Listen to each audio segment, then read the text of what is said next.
26th day of August, in the year of our Lord, 1644.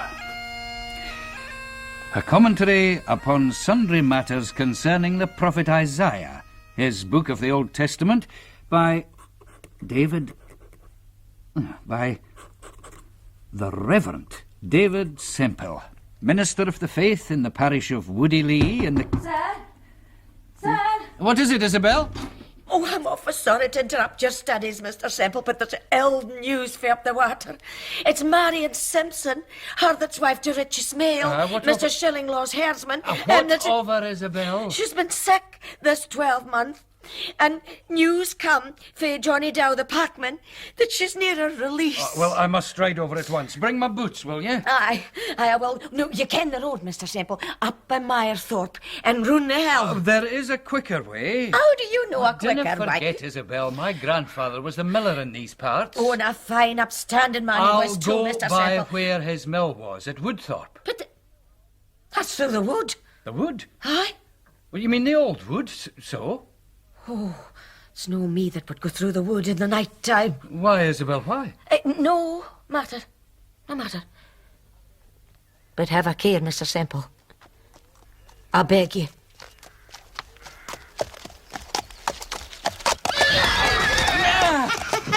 What the devil? What were you, man? Keep for the wood. Throw another stone, and I'll run you through. Who are you? I'm Gibby. Daft Gibby, they call me. I'm nae so daft as to ride through the wood by night. Eh? Weary of a gang awa, hasty for the house and home. Look, man, will you... The moor and down the barn, weary of a ne'er return. Gibby, what are you going on about? And who might you be? My name is Semple. David Semple. I'm the new minister at Woodylea. A minister, eh? Well, it would be different for a minister, nae doubt. And where might you be going?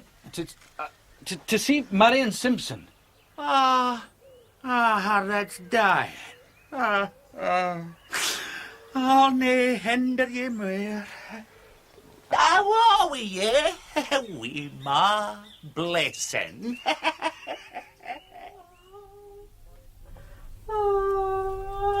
Will you no be quiet, woman? I canna abide the noise of the women folks keening. Richie, it is the authority of the book to it. For it's written, the people ululate. Yet mayhap you're right.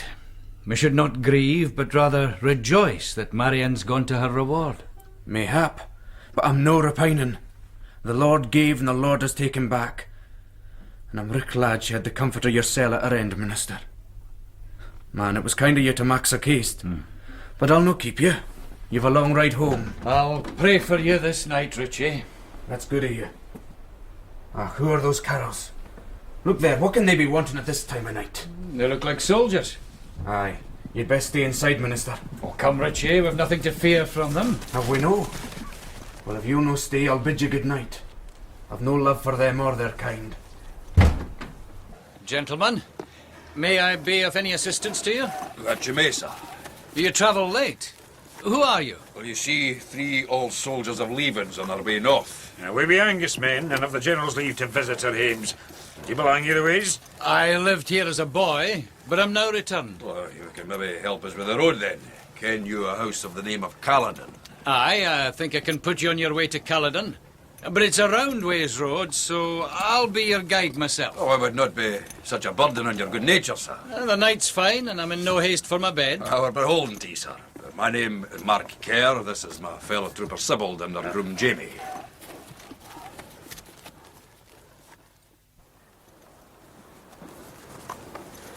Caledon Tower, gentlemen. And now, I must leave you. Pray do not, I beg you. I would be honoured if you'd take a tass of wine, miss. But without you, I would never have found our way through this confounded dark wood. Hey, James. Ebant obscuri sola sub nocte per umbram. Aye.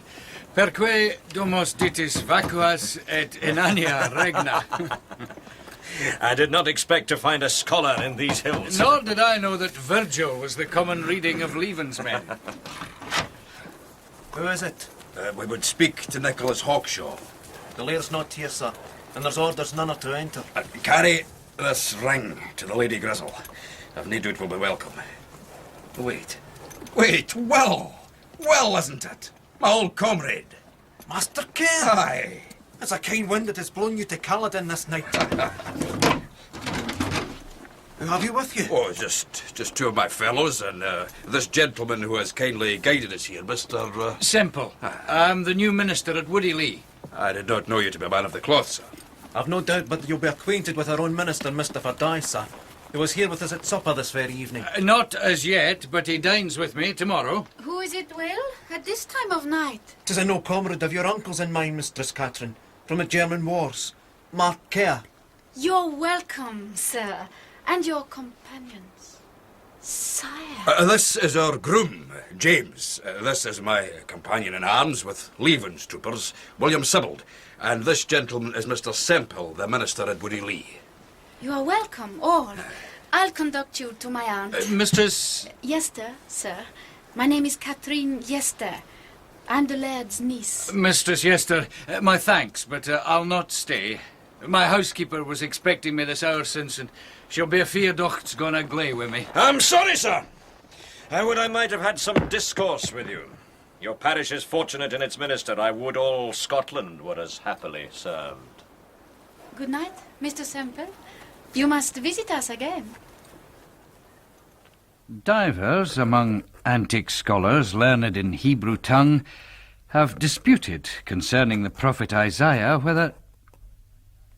Nay, but afore I commence, I must in troth set down my thanks to the Lord for his manifold blessings toward me. Surely my lines are fallen into a goodly place and a pleasant habitation. For he has set me not among strangers, but among friends, where I'm known to many, my grandsire being latterly the miller hereabouts. My soul rejoiceth also in those upright, godly men, my neighbouring ministers, the Reverend Mungo Muirhead of Kirkallar, the Reverend James Fordyce of Caldshaw, the Reverend Ebenezer Proudfoot of Bold, who dine with me this day. You've come among us in brave times, Mr. Semple, and right glad we are to have your young blood and strong arm to aid us in the work of the Presbytery. Eh, Mungo? Why, man, Mr. David, that's so. You're a different thing entirely from your predecessor. But look at your table. You've made us a feast of fat things, sir, with your boiled fowls and your moor pouts and then your oat cakes and your fine pewter. Aye, and your good ale. Will you sip some more ale, Mr. Muirhead? I will, Isabel. Aye, you've got a rare Abigail and Isabel Veach, Mr. Semple. Aye, that I have, Mr. Muirhead. Mr. Fordyce, another draught? Thank you, sir, but alas I canna. I'm in behind. My stomach's that poor. The worthy Mr. McMichael never had but bannocks to set before us, you recall, Mr. Fordyce. He was not a rich man, but a pious one, and is now gone to his reward. But he was perhaps our old and feeble to reform this all too sinful parish. Sinful, sir? Sinful? I differ in toto. Woody Lee was aye famous for its godly elders.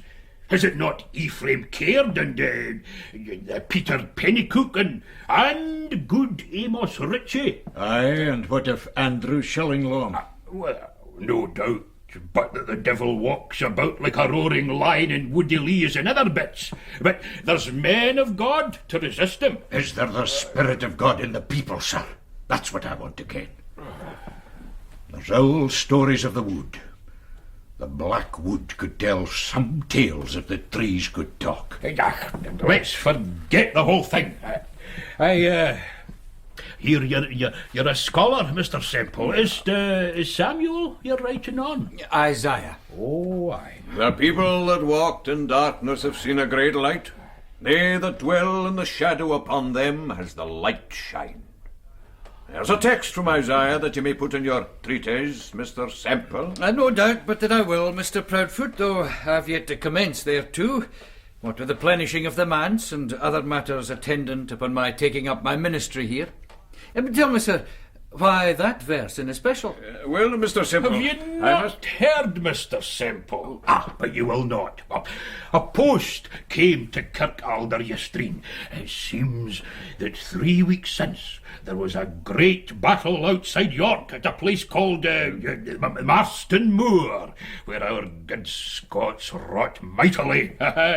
And our own Lord Leven quite overthrew the king's horsemen under that deal, Prince Rupert, and put the king's army to flight. The Lord be praised for his mercy therein. Aye, the good work goes cannily on. What better sign could we have of the Lord's benison than that he brought to naught our own apostate, the malignant Montrose? How so, sir? Seemingly Montrose and his renegade Scots never reached York till the day following the battle. Aye, and well a-steer they were too, to have to turn about and hie after Prince Rupert with their tails between their legs.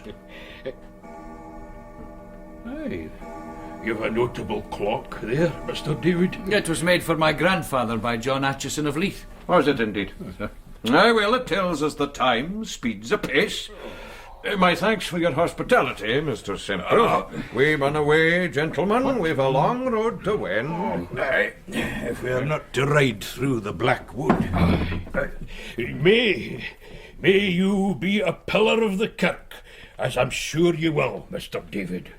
May you be a Hezekiah to cleave to the Lord, and to break down the images, to cut down the groves. Good day, sir.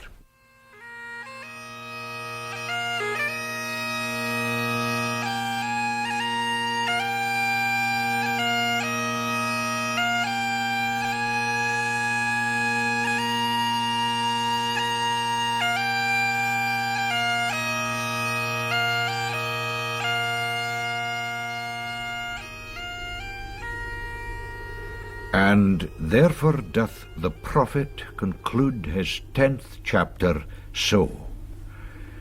And he shall cut down the thickets of the forest with iron, and Lebanon shall fall by a mighty one.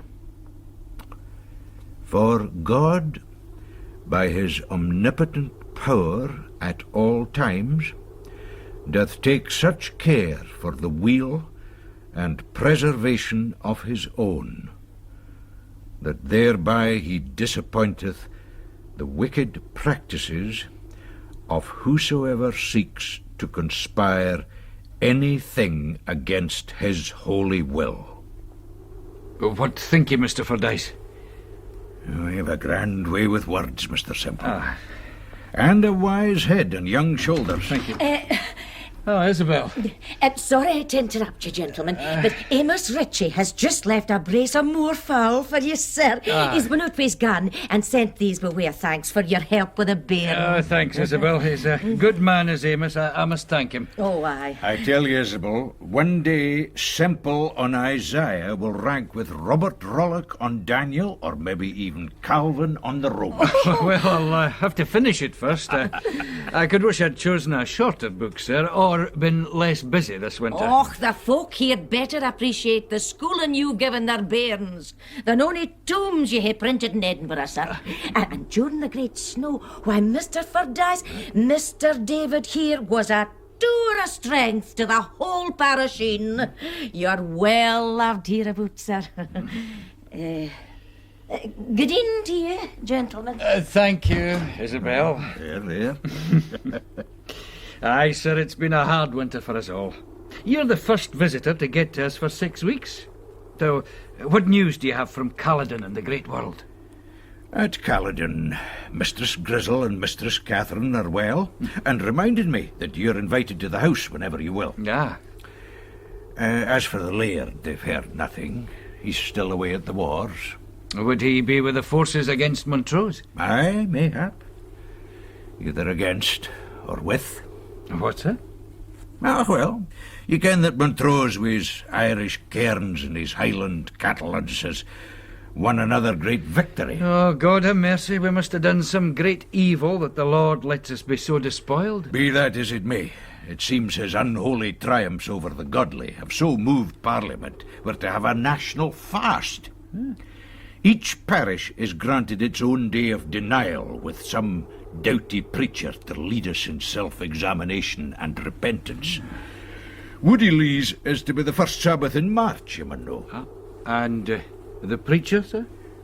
The chosen vessel is to be our friend Mr. Proudfoot of Bold. And I don't doubt that he'll fair roast the folk of Woody Lee. Not that there isn't evil in the parish, ye ken, but it's an evil a deal older and viler than Jamie Graham of Montrose and his fellow recusants. Ye may look to an eternity of torment. You shall be crowded like bricks into a furnace. Oh, what a bed is there! No feathers but fire, no friends but furies, no ease but fetters, no daylight but darkness, no clock to pass away the time, but endless eternity. Fire eternal that ever burns and never dies away. Oh, my friends, I have given you but a short touch of the torments of hell. 10,000 times 10 million of years doth not one jot shorten the dread miseries of the damned. Will you see to your good wife, Mr. Caird? She seems much affected by the good words.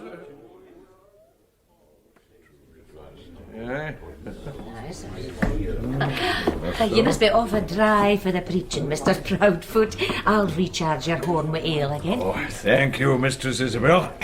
For though we're forbidden meat this day by a kind dispensation, there's no ruling against taking a sup of good ale. You left there, sir. And what thought you of my discourse, Mr. Semple? It was indeed seasonable, sir. You were a very good Bonerges, Mr. Proudfoot, a true son of thunder. Why, thank you, Mr. Caird. I trust all is well in the parish. Oh, that it is. We are well pleased with our new minister. And I trust my ain words this day will have taken some root. Oh, that they will, Mr. Proudfoot, that they will. There is no doubt but that you have wrestled doughtily with Lucifer and gave him a tumble. Now winter is past and Beltane upon us. I'm more minded to record my thoughts about my ain folk here in Woody Lee than attend to my treatise. I reprobate my sin in jealously disregarding the preaching of my neighbour Mr. Proudfoot. Whether his words influenced Montrose's late check at Dundee I know not, but seemingly they took root in this parish, which has since become so well conducted that the poor box has received but little in penalties.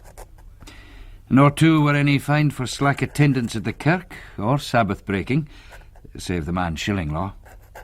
There are no oaths, at least in my hearing, and little drunkenness, saving again Andrew Shillinglaw.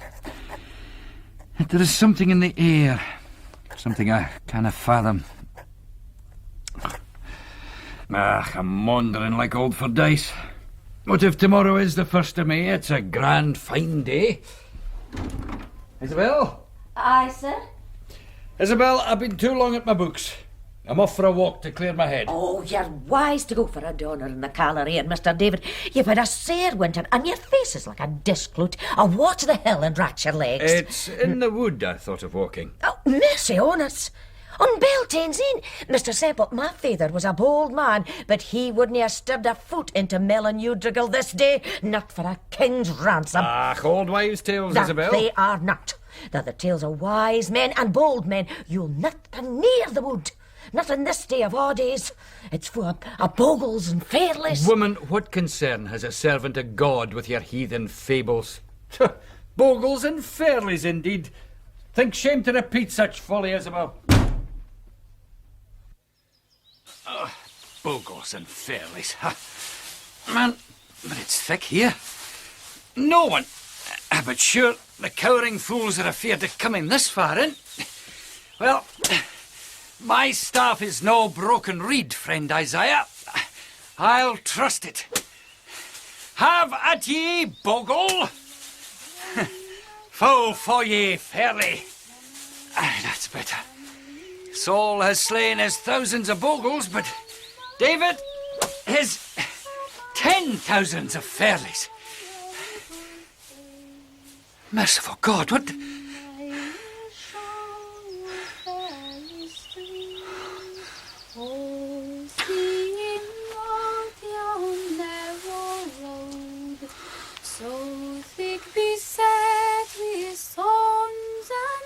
In the name of heaven! Who's there? Who is it?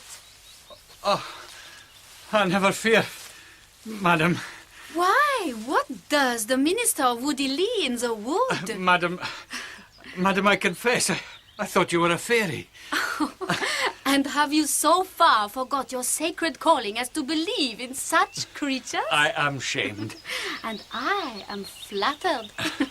Mr. Sempill, is it not? It is, and... Catherine Yester. We met briefly at my uncle's house, Calydon. Of course, of course. You must excuse my singing. I am learning your country songs from the serving maids. You have not been long in this land? Since June last year. This is my first Scottish spring. I have lived mostly in France since my father died at Lutzen. Ah, so that is why your speech is so strange to my ears. I had not thought it would be so beautiful here. I love this glade with its wild flowers. I have named it Paradise. Is that blasphemous? No, indeed, the word does signify a garden. And yet the people hereabouts have some dread of the wood. Oh, poor old Mr. Fordyce is always muttering darkly about it, but he never will explain. He told me a tale of some devilish altar. Did he? He must mean the stone with letters on. I came across it once. Ah, what letters? An I, an O, and an M, as I recall. Ah, Iovi Optimo Maximo. It is indeed an altar, Mistress Yester, no doubt set up by the Roman legions when they were in these parts. It is dedicated to Jupiter. So, Mr. Fordyce was right. But now I must return, and I will carry you with me. Oh, but... I will brook no denial. My Aunt Grisel will not forgive me if she learns I have met you and not captured you for her table. Madam. She holds herself greatly obliged to you for your kindness. Last year, in directing my uncle's friends to the house. Ah, it was but what any man would have done. Oh. Besides, now we know this wood of Melanudrigal does indeed have a pagan secret. I need your good offices to protect me from the fairies. And the bogles, madam. What, sir? The bogles. My housekeeper was particularly admonitory concerning the bogles. You're teaching me to be a good Scotch woman, are you not, Aunt? Oh, get along with you. Making horrid brews of herbs for her medicine. Well, I've heard Mr. Fordyce say he's had great benefit from your simples, madam. He has many bodily disorders, misfortunate creature. I'm only glad to do what I can for him. I'd wish you could do something for his sermons, Aunt Grisel. Such a preachment of dismal texts. Seventhly, my brethren, and in parenthesis... Catherine, I'll not have a man of the cloth mocked in my house. He has a very proper mien for a Christian man. But not all Presbyterians have to be gloomy. Mr. Sempill isn't. Nor was his grace, yet he's an elder of his kirk. His grace? My niece refers to His Majesty's commander in Scotland, Lord Marquis of Montrose, whom you had the goodness to conduct to my house in August last. Montrose? Yes. I fear his nobility of spirit made his disguise as a lowly groom somewhat transparent. Did you not think? To find that I had been a very Eliashib to this Tobiah, this excommunicate prince of the malignants, was a grave strait. But to me this seems as nothing set against what was to follow. Had not my mind been so confused, thinking of my own folly and of the two good women to whom loyalty to this traitor seemed no sin, I would not have missed my way in the dusk. But lose my way I did, and in time came upon the very stone Mistress Yester had described to me in an empty glade. It is surely an antique altar. Seated on the altar was a horned creature, or aiblins a man guised as such. He played on the pipes, and around him a great throng of figures. The women were half naked, the men masked as beasts, goats, pigs, hounds. The men and women danced back to back, and as they danced, they chanted. I shall go until a hare with sorrow. I shall go until a cat with sorrow and suck in a black shop. And I shall go in the devil's name. I won't come home again. In the name of God, I forbid you. If you are demons, I command you to return to he that sent you. If you be mortal, I summon you to repent. I repent. Hear me. Arointi Satanas. Arointi Beelzebub. Arointi Samael. Arointi Azazel. I conjure thee, come with us. Shilling Law, if that be you. I conjure thee, come with us. No!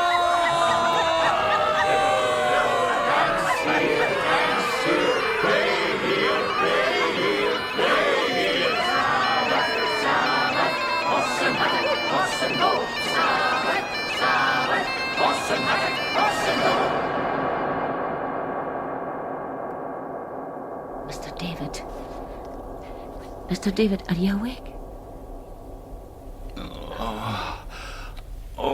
Oh, the Lord be thanked. Here's a fine hot drink for you. Thank you. There's no bones broken, and I've dressed your face with a sure salve. How came I home last night?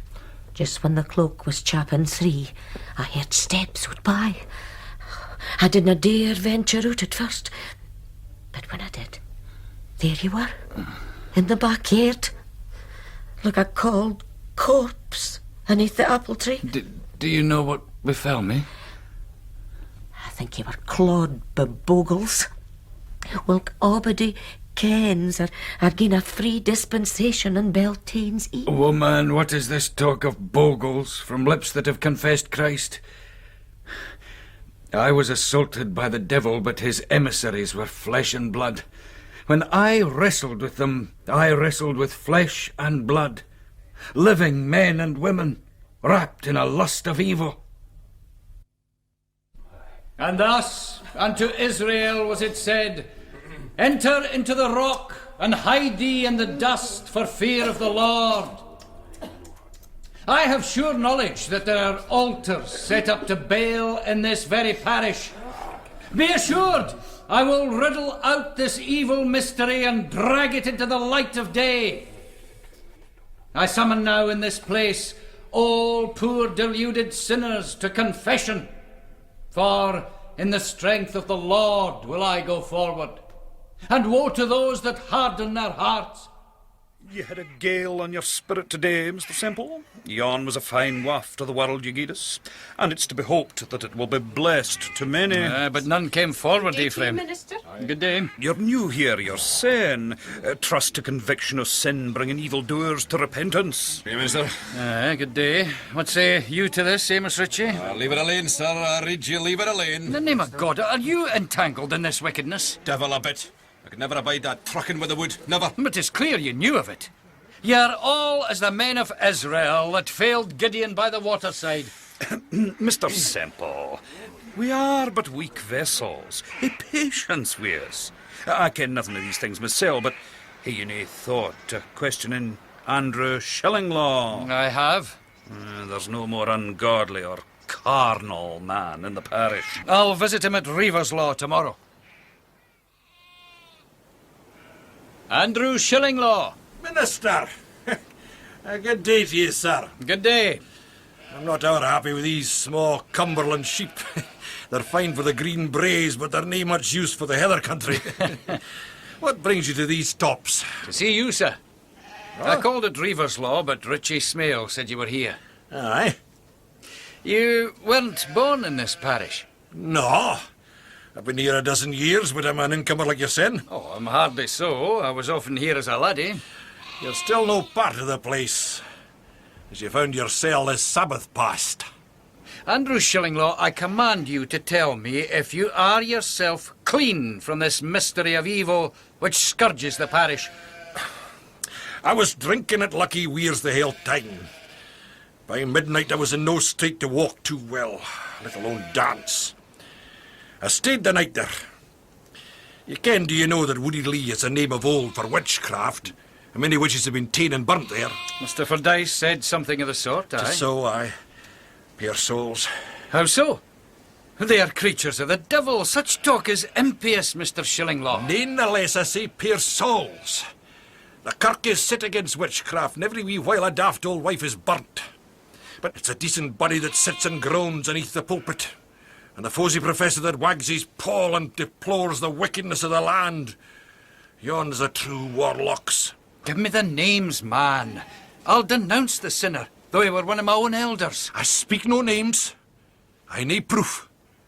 But the next Sabbath is likely at Lammas. We've a 3 month. I'll keep my eyes skint for ye. I'll give you one thought, though. What? Did you no say in your discourse that ye struck the horn fellow playing the pipe? Aye. Ephraim had a fine blue bruise in him in the kirk, and he's a canny piper. Ephraim cared? I'll stand by thee, for I'll not see a good man beating a good cause.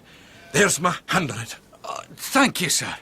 I will, of course, raise the matter at the next Presbyterian meeting with my brother ministers. Will you so? Well, good luck to you, man. War upon Israel! Gentlemen, your wrath is just, but it is unguided. I pray you, before we break bread, let us give thought as to what this presbytery may do in the face of the bitter reverses we have suffered at the hands of the malignant Montrose.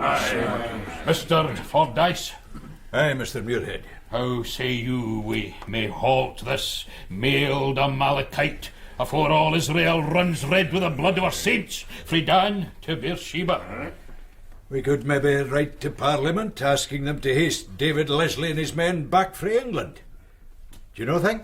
Aye. I agreed, Mr. Proudfoot. It gladdens me, Mr. Muirhead, to hear ye pronounce that word, agreed. For our earlier dissensions did but give comfort to the Lord's enemies. Let Israel dwell in unity, I say, for a house divided shall not stand. A word in season indeed. And now let us go. Mr. Muirhead, after we have dined, shall the presbytery discuss the matter of Woody Lee? No, sir, it will not. But it is most important. David, I applaud zeal in a young minister. But heard ye not the wise words of Mr. Proudfoot of Bold? You've set the whole parish of Woodley by the lugs with your wanton accusations. This is no time to sow confusion among God's people when the very temple is threatened. Mr. Muirhead. I say no. Now, if you'll excuse me. I fear you didn't hear the presbytery with you in this, David. Seems I do not, Mr. Fordyce. You ain't gotten me on your side. Not that I'm much of a fighter. Come to Colchaw, man, if you need speech with a friend.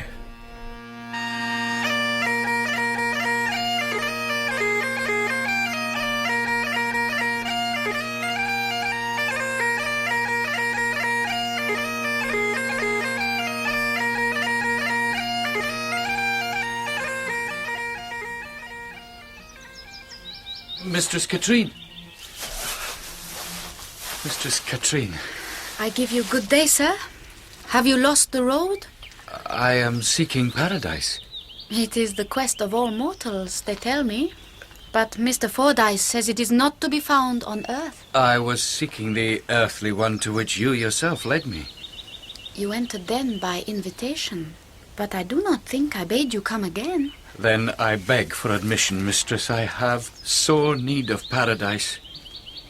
I have not been to your kirk, But they tell me that you are scorching the soul of your folk with your terrors. Would to God I could scare them into salvation. Oh, such a fury indeed to talk so. I have been in dire straits, Mistress Katrine, for I came again to find paradise, but stumbled into hell.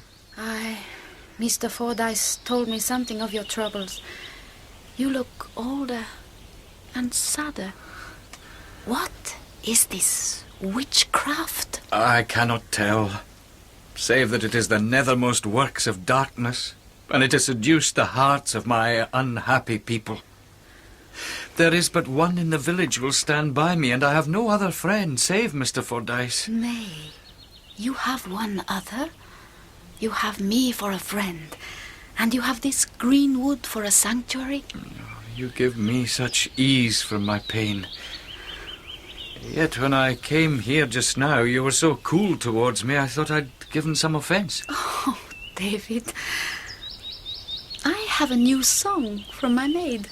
'Tis but a foolish thing, but will it please you to hear it? Aye, madam, it would. Greatly. There's comfort for the comfortless, and honey for the bee, and there's none for me but you, my love, and there's none for you but me, and there's none for you but me, my love. Mr. David. Mr. David? What is it, Isabel? Andrew Shillinglaw's here. The... Is this you summoned him on account of his Sabbath breaking? What? Oh, aye. Aye. Come into my study, Andrew. Aye. This is a very grave matter and most grievous in the sight of the Lord. Aye. Mr. Semple, nae doubt but it is. Sit yourself down, sir. Thank you, Isabel. Aye, sir. What brings you here, Andrew? Aye. You have news? Maybe. It seems Caird's wife's a notable hen wife. She's a red cockerel. There's no other like her in this countryside. What has this to do with our business? You'll see. But do you know if there's to be a Sabbath at the coven at Lammas? Oh, aye, that's certain. I heard them speak with it Lucky Weirs when they thought I was a dwan with the ale. And that night you and I must take to the wood to observe their devilries. Aye, that we must. I've a hidey hole prepared in the bushes with a glade beyond old stone. The night previous, you'll lie at Reaver's Law. Give out you're away visiting. That'll all them, but ye can watch all. Aye. Nae doubt you'll see. And you? I got this wee bottle from a horse dealer in Carlisle. Smell it. Oh. What do you think, eh? Oh, it's a powerful, strange smell. I never smelled the like. It's what they call a drawing oil. Oil of henny seed. I'll wager there's not a phial of the same between here and Embro. And once that's on you, it's a deal to get rid of. So what's your purpose? Anyone I empty it on is sure to reek with the next day. And it's my intention to anoint that killworm with a piper with it. And afore you ask how I'll get close enough, I've aught else to show you. Here in my satchel. Oh, merciful God! It's a fine mask, is it no? It's a terrible pity the old Reaver's Law billy goat had to die for the making of it. I'll bide in cover with you, and then when the folk are half demented, I'll slip it on and join with them till I'm near that piper. Andrew, have a care how you tamper with this accursed thing. Beware the power of Satan, my friend. I've seen our much of the world to take such lightly, Minister. But the good Lord will be looking down that night as ever. He'll care our purpose to be just. My oath on it, Mr. Semple. Is this what you saw last time, Davy? No, it's more solemn, maybe. Evelyn's what you might have clapped their high mass.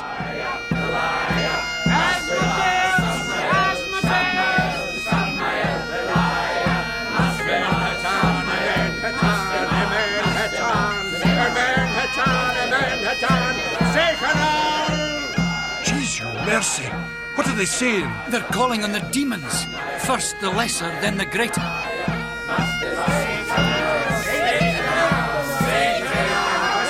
We'll call you sirens for the sea!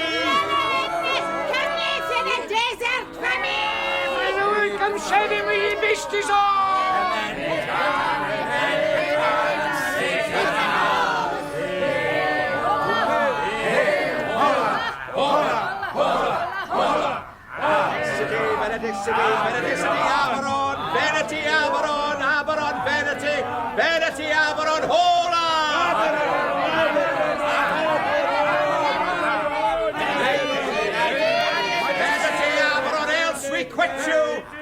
Verity, verity, Aberon, Magister!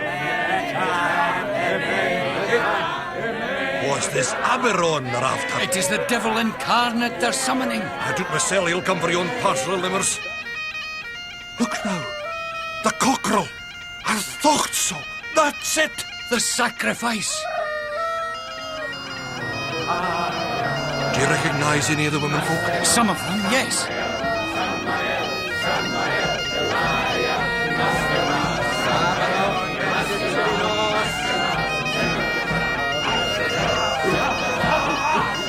I'm thinking it's time for the old goat to join the jig. If you've any sense, Mr. Sempill, you'll hie away now whilst they're busy. If they catch you when they're done, I'll not answer for your life. Not after last time, you ken. You're right, I suppose, but... I ken well, Mr. Minister. I know myself to be a sinner, and there are many a door and window where the devil can break into my soul. But this daffin's nae one. A wally, you man. I'll see you at Reaver's Law. And when you get there, gie a prayer, will you, for me?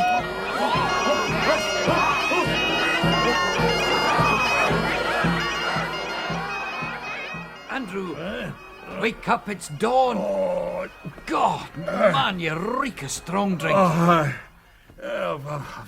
swallowed the better part of a bottle of usqueeball. I was back at 4 and I couldn't sleep. I was that wretched. So, you drank instead? Dinna condemn me, man. I never thought to see you more. I was fair wood with terror. You were right, though, about the power. Saw ye the foul thief? I saw yin in his image. And I got a drop of that sacrificial blood. And I danced till I was as mad as the rest. May God forgive me. What of the mask? The goat mask? I'm burnt it. The reek of the pit was in it. So we've failed in our enterprise. Failed? Not failed. Look here. Look here, my wee bottle of Hennessy's empty. We must get Ephraim Cairds. There's very more. You're in no state to go anywhere. You'd best sleep. I'll go there. You sleep, man. You've done well. Mistress Caird? Oh, Minister. Oh, what brings you here? I heard you was visiting your cousin at New Biggin. Would you call Ephraim for me? He's no here. Oh, I'm sorry, Mr. Semple. He's out Kirkcallar with Mr. Muirhead about some Presbyterian matters. Strange. I know nothing of this. What are you burning?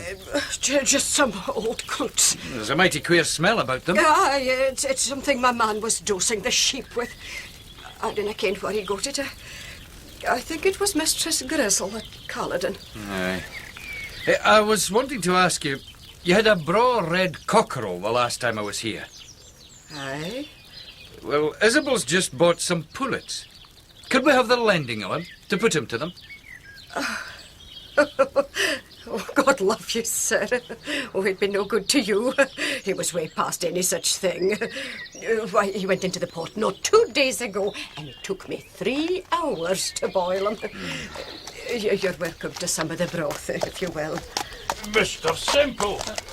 Mistress Caird. Mr. Muirhead. What can I do for you, sir? I was riding through these parts and I resolved to call on Ephraim. There's a matter I wish to discuss with him. I thought he was with you, sir. Mr. Semple, I've just been to the man seeking you. Isabel assured me you were in... New Biggin, just so. Have you heard the news from England? No, sir. The Lord has granted our English allies another great victory over the Man of Blood in Northamptonshire at a borough called Naseby. Would we were so fortunate in Scotland. Nay, man, be a good cheer. Argyll and Bailey even now lie before that devil's spawn Montrose, with horse and foot that are to his heathen hirelings as 4 men to 1. Oh, he'll nae escape the arm of the Lord this time. Why did you wish to see me, Mr. Muirhead? Oh, I've a letter for you that I brought for Edinburgh here somewhere in my saddlebags. Thank you, sir. Now, Mistress Caird, would you tell Ephraim that... What is it, man? You've gone white as a sheet. Is aught the matter, Mr. Semple? My father. It says he's grievous sick. Oh, dear. There was plague in Edinburgh when I left. Poor gentleman. Go to him, my friend. Stay as long as you will. You're places with your kin. I'll have Mr. Proudfoot see to the needs of the parish.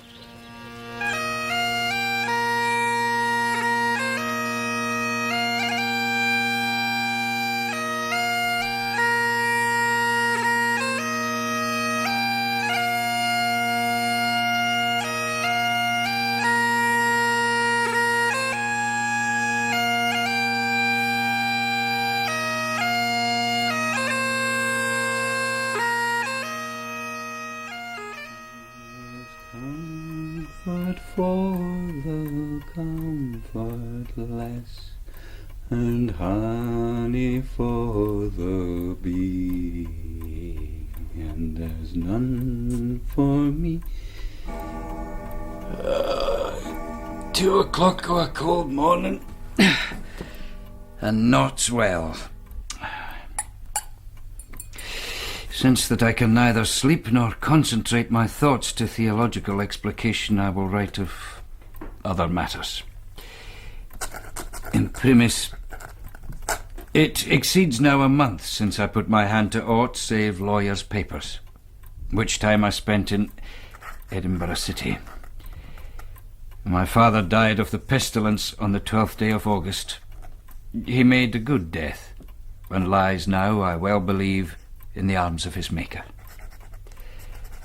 Secundus, that same day, Montrose, now made the King's Captain General, routed Argyll and Bailey at Kilsyth, with a loss to the godly of 6,000 dead. Glasgow is fallen to him, and Edinburgh, too, seemed in like case. Tertius, I saw there Mr. Muirhead, who, with great reluctance, allowed that my accusations against my parishioners will be heard at the next Presbyterian meeting, though I much doubt such will be held, since the Vale of Aller is become a field of campaign between the Marquis and the forces of David Leslie, new come from England. Hello? Hello? Is anyone there? Who's there? One who comes per incertam lunam subluce maligna. Ubi caelum conditit umbra Jupiter. Et rebus nox obsturat atra colorem. Then it is you. Will the scholarly minister of Woody Lee open his door to a misfortunate soldier? My Lord Marquis. It was rumoured that another had replaced you. I had to be sure. I have but been in Edinburgh for a month. Where I had hoped to be by now. And what brings you to my poor manse when Caledon is so nigh? Caledon is no port for me or mine in this storm. In a nutshell, sir, we were beat. Davy Leslie surprised me on the Yarrow Hawks, and my army is utterly scattered. Which I doubt not gladdens you. Sir. Nay, man, I know you to be of the opposite faction. That's why I'm here. By morning, Davy himself will be knocking at Caledon's door. But you... My lord, I cannot shelter you. Not me, man. My companion. I believe you a faithful minister of Christ, whose custom ever was to do good to his enemies. He's wounded. The leg's broken, and there are other hurts. I cannot say, but he may enter my house. Bring him over. My lord. Oh, my God! Have a care. I'll wait outside. My lord. You recognize him? The gentleman who... Exactly. Mark Kerr, whose servant I was. Will you shelter him? It is a heavy charge, my lord. But I cannot say you may. I thank you from the bottom of my heart. Farewell, Mark. James. And now, sir, I'll leave you. I have a price of £20,000 on my head, and to be caught harbouring me would not bode well for any hope you may have of preferment in the kirk. My Lord Marquis. Aye. Do you know aught of the Laird of Caledon? Nicholas. Dead. He took a ball at Kilsyth, and the wound turned malignant. Farewell.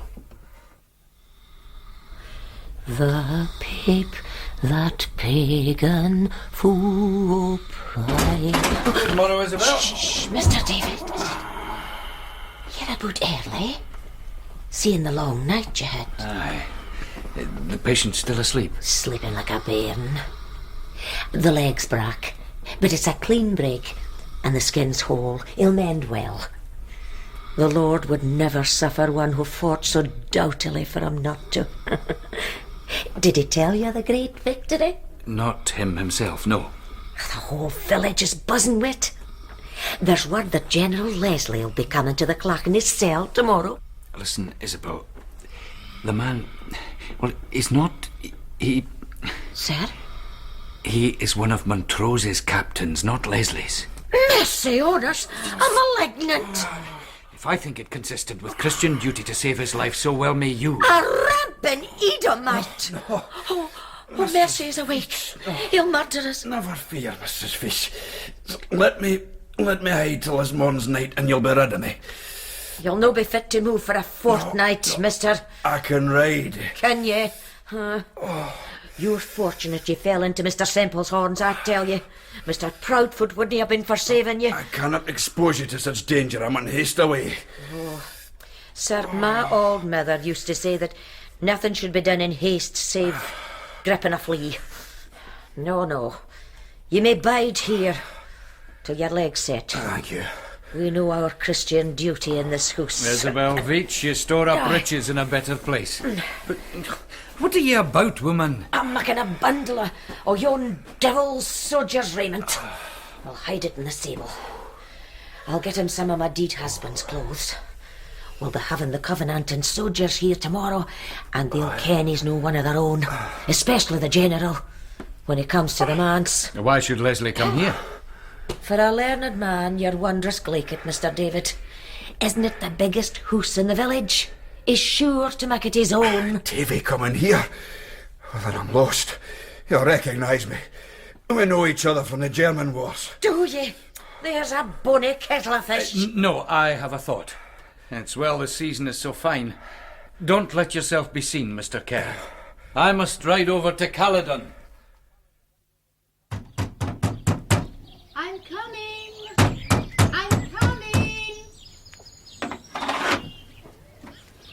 David. Mistress Katrine, are you the gatekeeper? Will and the others have gone off while Leslie's troopers are here. Soldiers here? We must talk privately. Can you come out? I can. What is it? Montrose was at my house yestreen. The Lord Marquis? But what He how? left a wounded comrade with a broken leg. Mark Kerr, one of the men with him here last year. Colonel Kerr. He is the Marquis's most familiar friend. We must hide him. He cannot stay here. The house is full of his enemies. No, not here. I was thinking of... Paradise, of course, yes. It must be done this night. I will contrive to bring him secretly out of the village after sunset. He can sit a horse.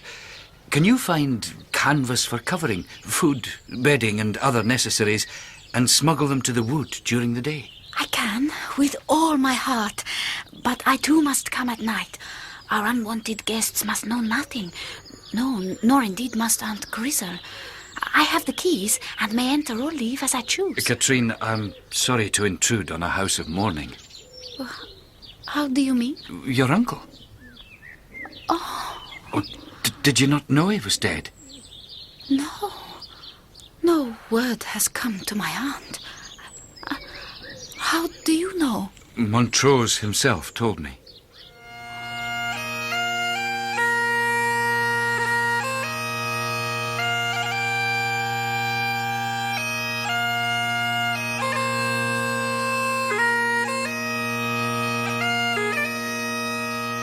It lacks but a day to 2 months since we brought Colonel Kerr to his abode in the wood. In the 3 weeks we nursed the Colonel, it became a very paradise indeed, made so by the presence of its angel, Mistress Yester, whom I met there almost nightly, and than whose company I know of no greater bliss. There, I have writ it. Please God I may one day have the courage to say as much to her face. But now Mark Kerr is long departed, and it is as if he had never existed. Even his clothes and accoutrements disappeared from their hiding place in the stable, stolen no doubt by some marauding trooper. And I must bend myself to the task in hand.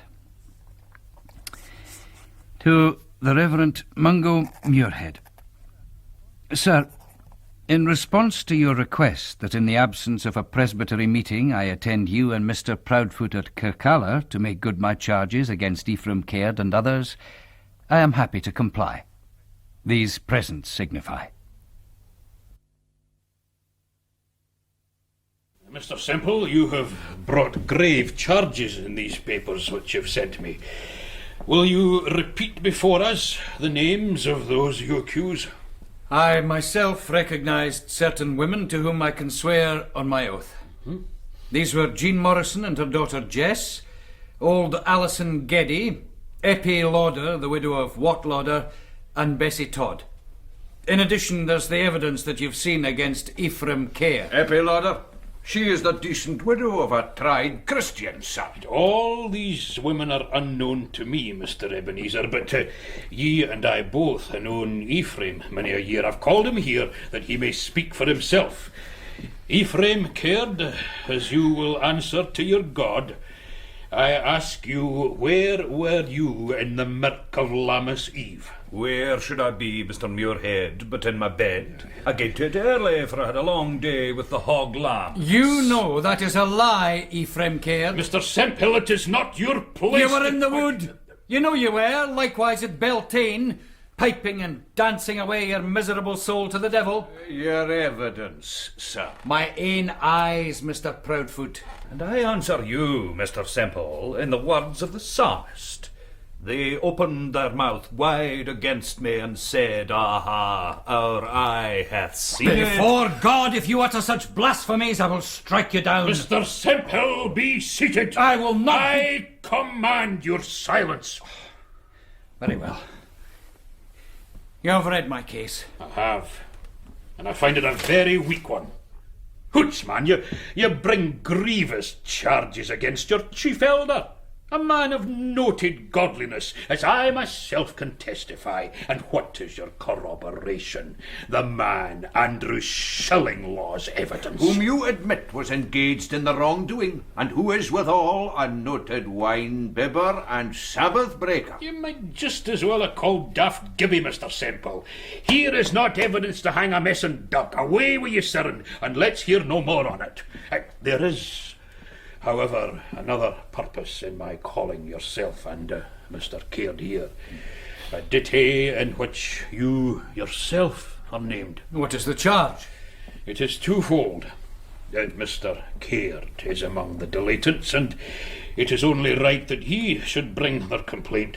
We allege that the minister himself had trokings with the wood and with the evil of the wood. What, Mr. Muirhead? This By is your preposterous. own confession, we know that you have frequented it when decent folk were in their beds. We have witnesses who will depone to following the minister to the wood's edge, not once, but many times, and always after nightfall. On what errand and in what company, Mr. Semple? I utterly deny Sir, that... before you perjure yourself, I must tell you that you were seen to meet a woman.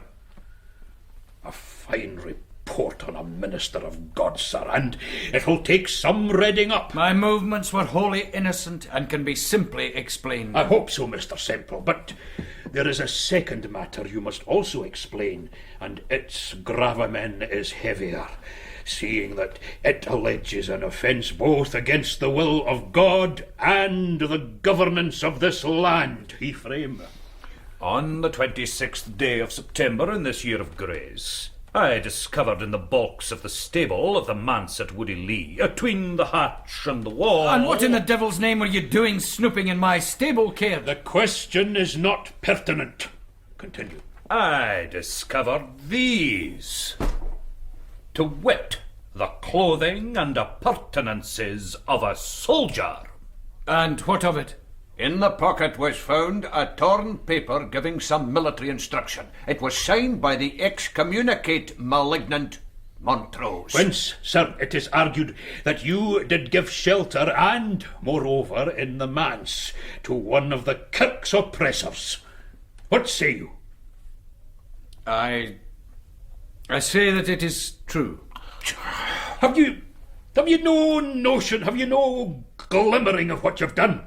You've loosed on the world a malefactor, a slayer and despoiler of God's people. In so doing, I obeyed God's word and my own conscience. Your conscience, sir. You would set up your own fallible judgment against the resolved opinion of the whole kirk. I am a minister of Christ first, and the kirk second.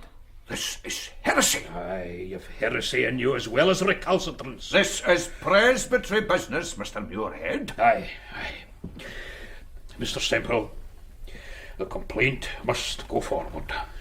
Meantime, till the presbytery has adjudged it, I forbid you to conduct the ordinances in the kirk at Woodley. So I returned and considered all the oppressions that are done under the sun. And behold, the tears of such as were oppressed, and they had no comforter. And on the side of their oppressors there was power, but they had no comforter. These words, my friends, are the text I take as I preach to you, as my master so often did, in the open air. Beloved, so long as religion is a mere shibboleth and does not... Oh, my poor David. But won't this awful Mungo creature bring down thunderbolts on you for preaching in the kirkyard, when he'd expressly forbidden you to use the kirk? He cannot. He has no authority, as he would say. I'm still a placed minister. He cannot put an embargo on my speaking elsewhere. Mr. Ford, I said something about the Lord tempering the wind to the shorn lamb. I said I'd abandon his dull sermons at Cold Shore and ride over to hear you, al fresco. You must not mock Mr. Fordyce. He's been a good friend to me in my troubles. And have I not? Truly, you have been a good friend to me. Only I could wish... What, sir? Oh, my dear, I must say it. Katrine, I'm daft in love with you. Your face, God forgive me, comes between me and the word. Times I canna pray for thinking on you. What does your song say? There's none for me but you, my love. Well, it's the gospel truth. Forgive me, Katrine, but I had to speak. It's love for love that I have got, and love for love again. So turned the Reverend Mr. David Semple, minister out of doors to the parish of Woodley. Oh, Katrine. So turn your high horse head about, and we will ride for home, my love. And we will ride for home, my love. The first day of January in the year of the Lord, 1646. A day to be marked with a white stone, for I am summoned to take meat at Caledon, its mistress's mourning seemingly ending with the new year. Yet my own happiness these months sorts not well with the distress of my people. Shillinglaw, my one ally, is ever sodden with drink. He was so when he came to tell me he'd evidence the coven held their hallow mass in the kirk itself. In short time after, the first child fell ill and died. 4 are now dead, and 8 are sick. Though if by cause of the Lord's wrath against the clachan of Woodley or of the unseasonable weather, I cannot say. But a great fear hangs over the village. Well, I thank you for that fine repast, mistress. And this congenial company is a rare pleasure for me in these sad times. Aye, Mr. Semple. They do say a green Yule makes a fat kirkyard. Aye. Half the clachan sees it as a judgment for the desecration of the kirk. There was talk of a pricker being called, but I'd have none of it. No. I forbade it. If they'll not confess their sin to me, I'll not have it wrung out of them. What, pray, is a pricker? A shameful business. A pricker of witches. One of their tricks is to prick the unfortunates with pins and the like. Oh. If they bleed not, they're cried guilty. But that's the least of their villainies. There is no warrant for them in the word, and the law loves them not. And speaking of the blessed word, niece, is it not time you go to your catechism with Mr. Fordyce? Oh, surely. Indeed, it is, Aunt. Come, Mr. Fordyce. I have longed all week to hear your exposition of the sins of Ishbosheth. Oh. Well, aye, yes. Well, pray excuse us, Mistress Hawkshaw. You wish to speak with me, Mr. Semple? Yes, but with your husband's death, my purpose is... Is what, sir? Is to request the hand of your ward, Mistress Yester, in marriage. Aye. I had guessed as much from the lassie. I mun tell you, sir, it canna be. Oh, mistress. Man, do you ken o whom you speak? Catherine's a lady born. There's nae older or prouder stock in Scotland. And you, well, you're the grandson of the miller of Roodfoot. I am a minister of Christ, madam, who did not disdain the cabin of a carpenter. And that's another objection. How would the lassie set with a man's, think ye? She's been brought up among papists and prelatists. Good sakes, what would the presbytery think of her? I am ready to answer to the presbytery. But what if you're turned out of Woody Lee? Now that's a braw prospect. My father left me comfortably provided. I'll no deny I'd be blithe to see Catherine provided for, but the kirk... I mean, could you no go down the water to the old Yester lands and buy a bit estate and set up Catherine in her forebears' countryside? No, I cannot. I would be going back on my vows. I would be false to my faith. I'd be making terms with the devil. Catherine, I mind well you're listening at the door. You'd best enter. Aunt? Well, I've had a word with your minister. And as in duty bound, I set forth the difficulties. And he answered as he said he would. You're a pair of fools. But there may be war things in God's sight than fools. Davy, lad, get down in your hunkers, and I'll give you my blessing. Oh, Mistress Catherine. What's this? Mistress Grizzle! Mistress Grizzle! Well, what's the meaning of this? Do you don't mind we're busy? There's a woman here from the manse, Isabel Veitch. Isabel Veitch? Oh. She wants to speak with Mr. Semple. Says it's desperate urgent. Oh, it's my housekeeper. In God's name, what can have brought her here? She'll never venture out after dusk. Send her in. Oh, Mr. David. What is it, Isabel? I've searched all over for you, till Richie Smale said he saw you riding this way. It's the pricker. Huh? He's come. Where? He was at Ephraim Cairds yesternight, and no sooner were you gone than he started his work. Oh. They've ta'en Bessie Todd of the mains. Bessie Todd? The pricker found the devil's mark in her, and they burnt her feet with cornels, and they've hung her for the rafters by her thumbs. And I know not what else. Where is she? Peter Pennycook's granary. Minister! Ephraim Caird? What devil's pranker yet? Oh, all has been done decently and in order, sir. This worthy man who has skill in second matters has come to free the parisheen of the sin of witchcraft. The woman has the devil's mark, sir, and by her confession is guilty of charming. She has cured a cow by taking live trouts from its belly. She's used the charm of the 7 south-flowing streams and the 9 rowan And mills. how rang ye this confession out her? I dinna ken ye have the right to meddle, Mr. Semple, ye that stand suspended and under threat of dismissal.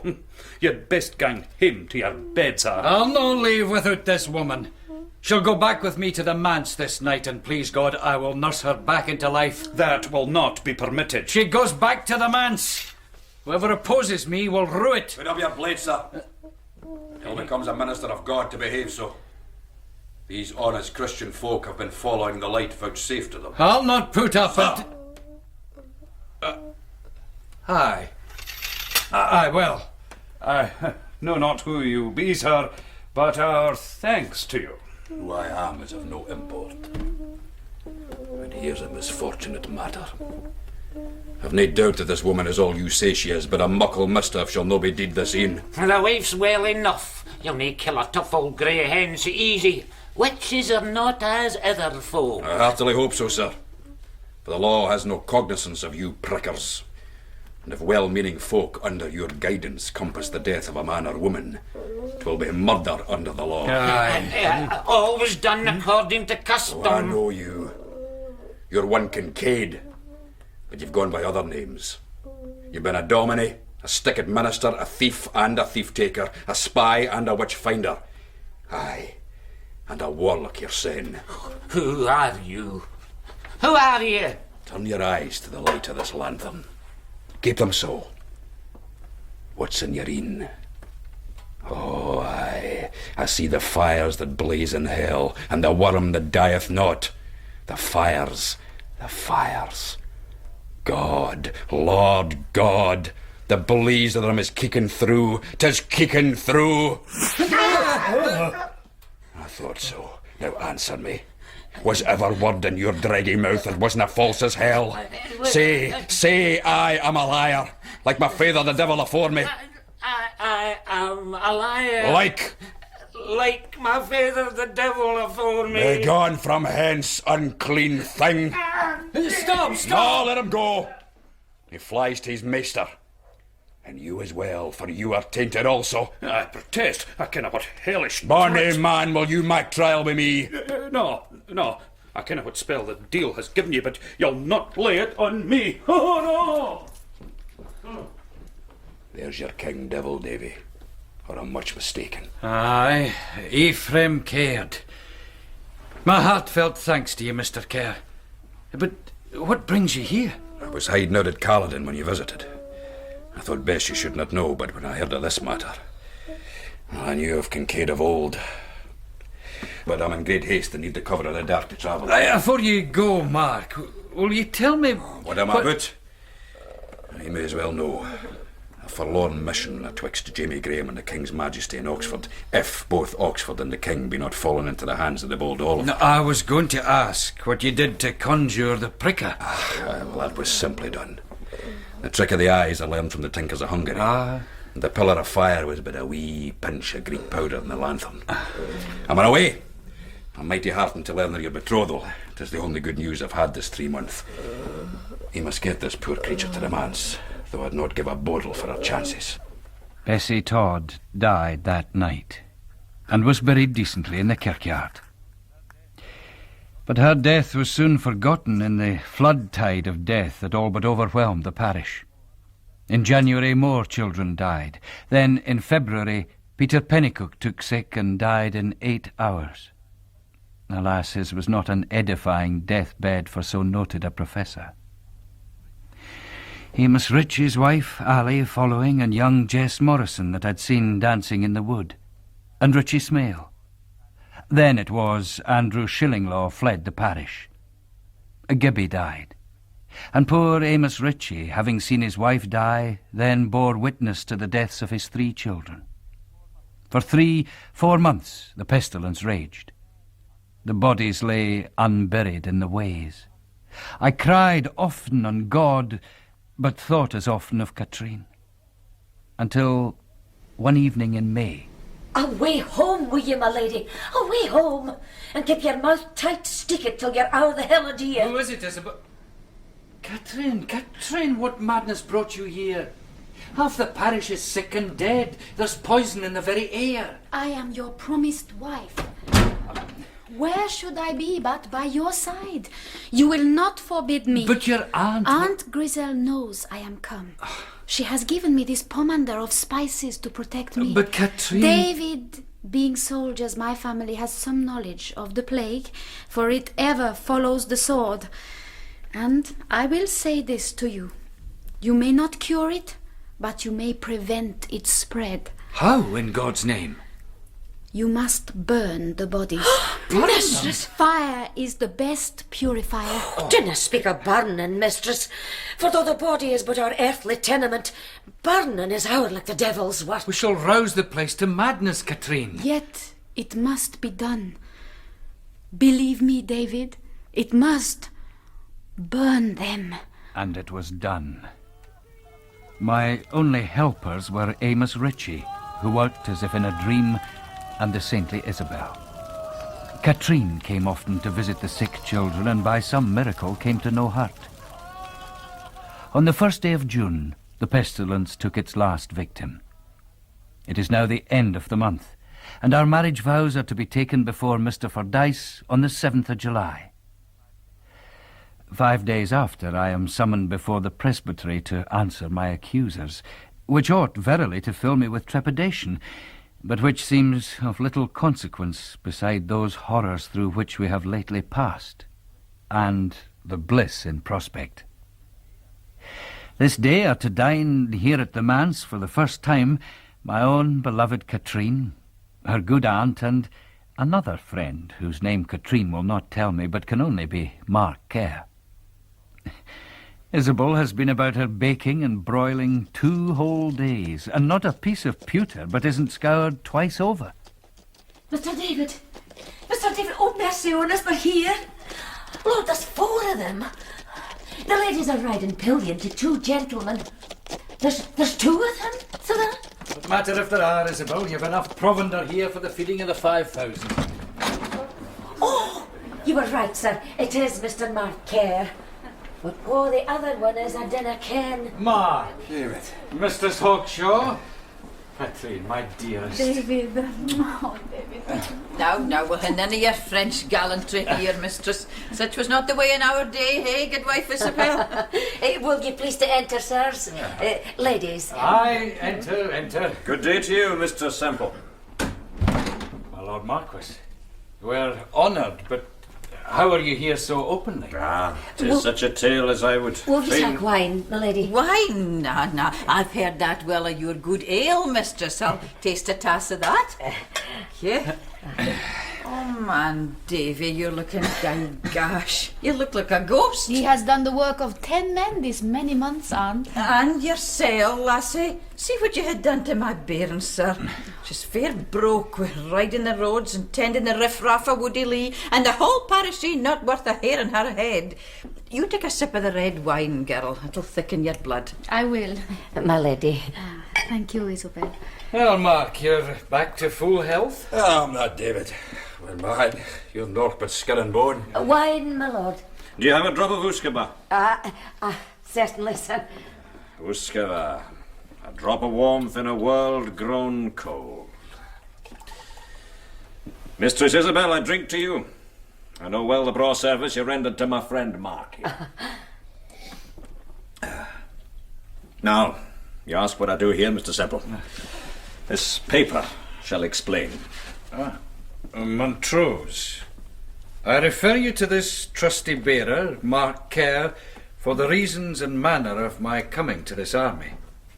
This shall therefore only give you positive commands and tell you real truths, leaving the why of all to the bearer.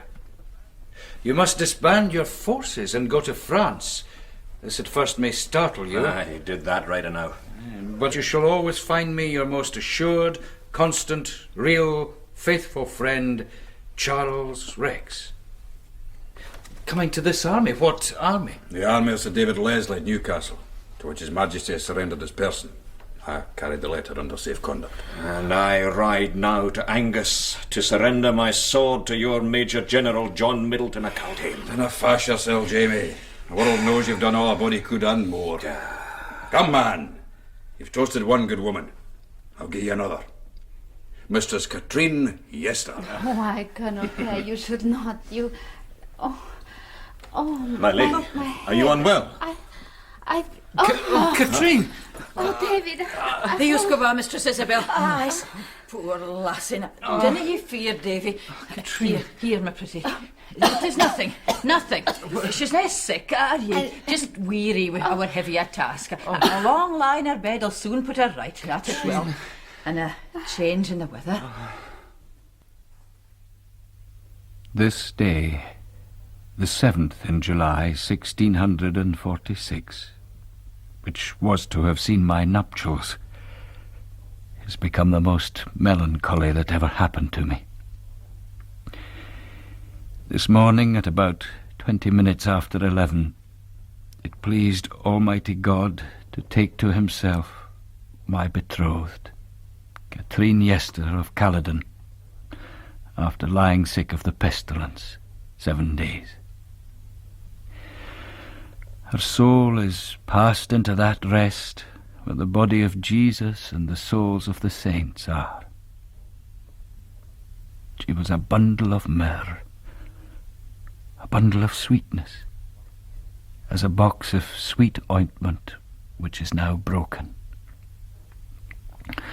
O Lord, I rejoice that I had such a present for thee. My poor David. What can I say to you?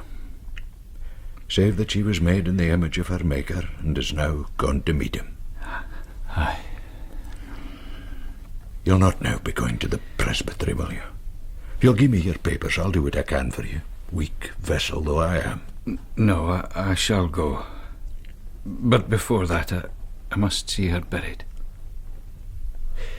She'll lie in the part of the greenwood which was her own, the place she called Paradise. So she would have wished. All earth is hallowed which receives Christian dust. I can see no objection. But man, if you will go to face the presbytery, we must take thought to your defence, for they'll set a power of pharisaical sophistry again you if I know aught of them. I'll put up a fight, Mr. Fordyce, but I fear it is a foregone conclusion. What for? The Presbytery of Allah, in the name of Jesus Christ, the sole King and Head of the Church, and by the power committed by him to them, did and hereby do summarily excommunicate David Semple, at present residing in the parish of Woodley, and do hereby enjoin all the faithful to shun all dealings with him, as they would not be found to harden him in his sins, and so to partake with him in his judgments. To the Reverend Mr. James Fordyce. It is of great regret to me that I could not meet with you ere I quit Woody Lee, but I was told you were sick of a flux and could admit no visitors.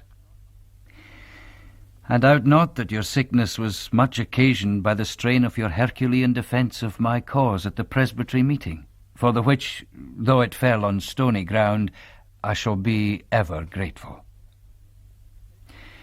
This missive has several purposes, though the expression of my sincere thanks is the chief. I have left with Isabel Veitch, who you must know now lodges with Dame Grizzle at Caledon, my papers on Isaiah. I beg you to have them. I have also left with Isabel my works of Hebrew scholarship, including the lexicon of Bambergius. Pray accept them in token of the esteem I bear you. The final purpose of my writing to you is to acquaint you with a curious occurrence which attended my return from the presbytery meeting. Passing by the wood, I entered it to visit Katrine's grave and Aiblins to commune with her. The night was dark, a great wind blew, and I came nigh to the glade with the pagan altar.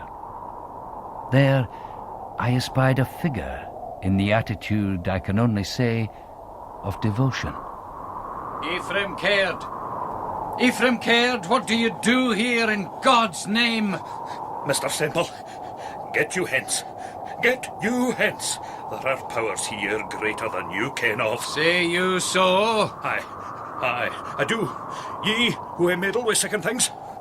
Are you no destroyed quite? Excommunicate, your paramour dead, your grand chevalier thrown into exile.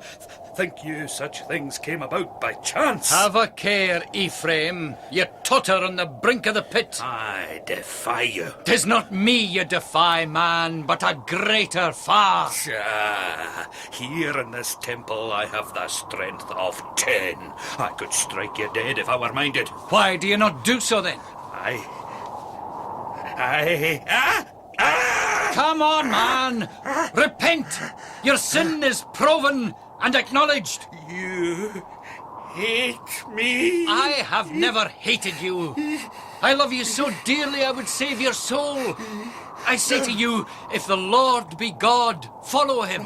But if Baal, then follow him. No man may serve two masters. Renounce Christ or renounce Satan. Adorne! Adorne! Renounce your master. Here in his own temple, say after me, I abhor and reject the devil and all his works, and I fling myself upon the mercy of God. I abhor. I beg ye in the bowels of Christ, repent! It's too late. They come, the dogs, the red dogs.